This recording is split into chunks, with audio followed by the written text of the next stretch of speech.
Il s'agissait en fait d'une première prise en main de prototype de la nouvelle Clio, donc des conditions assez particulières avec des voitures de pré-série sur le circuit de Mortefontaine de façon assez courte. Donc on ne peut pas encore en tirer de conclusion définitive sur la voiture. Ce qu'on peut dire, c'est que déjà, au volant de la voiture, on se sent bien. La spécificité de cette nouvelle Clio, c'est notamment un nouveau volant, beaucoup plus compact que le précédent, et surtout un levier de vitesse à la fois très court et placé plutôt en hauteur. Donc il y a un petit côté un peu sport dans la position de conduite qui est vraiment sympa.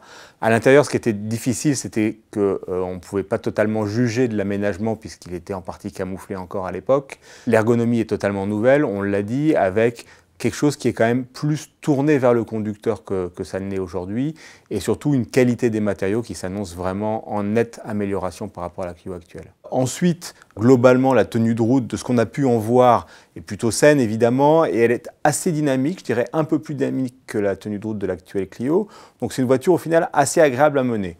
Côté moteur, on a pu d'abord tester la version 130 chevaux essence avec la fameuse boîte EDC, la boîte robotisée de Renault. Et là, c'est plutôt une très bonne surprise. Bon, déjà, il y a la puissance, évidemment, 130 chevaux sur une Clio, c'est largement suffisant. Et puis, il y a un moteur très discret, très volontaire, qui fonctionne très bien avec la boîte EDC robotisée. Donc ça, c'est très réussi. On a ensuite testé le petit moteur 75 chevaux SCE, essence toujours, donc sans turbo. Là, c'est un peu moins sympa, évidemment moins de puissance et puis surtout un moteur assez bruyant qui était, bon, pas totalement convaincant sur ses premiers tours de roue, mais tout ça est à confirmer. Enfin, dernier test avec le diesel 115 chevaux, qui sera probablement une des versions très vendues, notamment sur les flottes. Et là, ce qui marque sur ce diesel-là, c'est son silence de fonctionnement. Vraiment, on n'entend absolument pas les claquements du diesel, c'est très silencieux, très agréable.